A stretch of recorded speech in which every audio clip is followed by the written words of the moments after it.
یہ بھی میری بات بڑے غور سے سنیے گا، اللہ بڑا قدردان ہے۔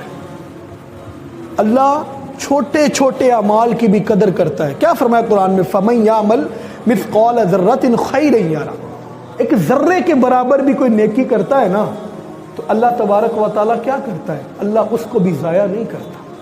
اللہ کیا کرتا ہے؟ اس کا بھی قیامت کے دن اجر دینے والا ہے، اس کو محفوظ رکھتا ہے۔ اللہ سے بڑھ کر کوئی قدردان ہو سکتا ہے؟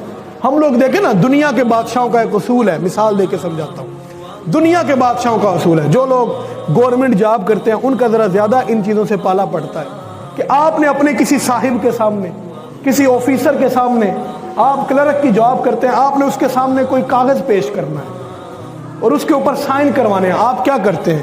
کلرک صاحب سب سے پہلے تو جب اس کو ٹائپ کرتے ہیں تو اس بات کا دھیان رکھتے ہیں کہ ہمارا آفیشیل فونٹ کیا ہے جس کے اوپر ہم نے ٹائپ کرنا ہے، پھر ہم نے لفظوں کو بولڈ رکھنا ہے کہ بولڈ نہیں رکھنا، پھر اس کا ہم نے فونٹ کا سائز اور سٹائل کیا رکھنا ہے، پھر ہم نے جب پرنٹ لینا ہے تو ہم نے پیج کا مارجن کتنا رکھنا ہے، لیفٹ سے کتنا، رائٹ سے کتنا، باٹم سے، ٹاپ سے، یعنی کہ ہر چیز کو آپ دیکھتے ہیں، یعنی کہ کوئی غلطی نہ رہ جائے۔ اس کے بعد جا کے آپ اپنے صاحب کے سامنے اس کو پیش کرتے ہیں کہ صاحب جی آپ سگنیچر کریں۔ اس کے بعد بھی اگر کوئی غلطی ہو تو قبول نہیں کیا جاتا بلکہ رد کر دیا جاتا ہے۔ لیکن اس کے برعکس آپ دیکھیں ہمارا اللہ کتنا مہربان ہے۔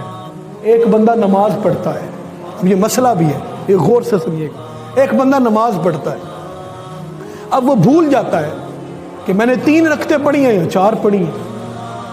اب وہ اس کے ذہن میں ایک وہم ہو جاتا ہے، شاید میں نے 3 پڑھی، شاید 4 پڑھی، تو اب کیا کرے؟ اب وہ گمان کرے۔ گمان یہ کرے کہ جس کے اوپر اس کا دل جو ہے اس بات کی گواہی دے، یعنی کہ زیادہ اس کا دھیان اس طرف جائے کہ وہ کہتا ہے میں نے 3 پڑھی ہیں، اب 4تھی رکعت پڑھے، نماز بھی قبول فرما۔ وہاں تو اللہ ہماری غلطی والی چیزیں بھی قبول فرماتا ہے۔ پھر اسی طرح شریعت کے بہت سارے مسائل ہیں، کبھی ہم ان کو سمجھے اور دیکھیں تو ہمیں پتہ چلتا ہے اللہ اپنے بندوں سے محبت کتنی کرتا ہے۔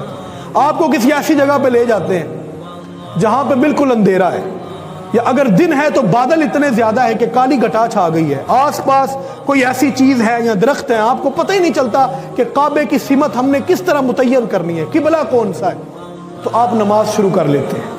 کسی بھی جگہ پہ آپ گمان کر کے اس کی طرف منہ کر کے نماز پڑھنا شروع کرتے ہیں۔ نماز کے دوران آپ کی 2 رکعتیں ہو جاتی ہیں، آپ کو یہ خیال آتا ہے، روشنی ہوتی ہے، یار قبلہ تو اس طرف ہونا، نہ سرے نہیں پڑھو سرے سے، بلکہ وہیں سے اپنا منہ ادھر پھیر لو، مصطفیٰ کا رب تمہاری ایسی نماز ہی قبول کر لے۔